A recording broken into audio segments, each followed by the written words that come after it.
అనేకమైన సమస్యలతో కొట్టబడుతున్న మా జీవితాలకి దేవాది దేవుడు ఒక ఊపిరిగా వచ్చి ఆయన మాకు ఊపిరినిచ్చి ఈ దినం బ్రతకడానికి గొప్ప అవకాశం మాకు ఇచ్చాడు ఈ భూమి మీద.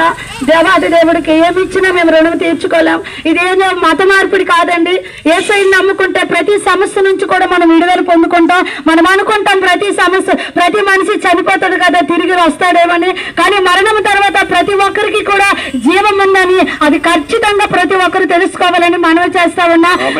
మనము కేవలం మనుషులు మాత్రమే కాదండి, మన శరీరానికి చావు ఉంది కానీ మన ఆత్మకు చావు లేదు. ఖచ్చితంగా తిరిగి లేపబడతాం. మన దేవాది దేవుడు మాత్రమే దాన్ని లేపగలడు.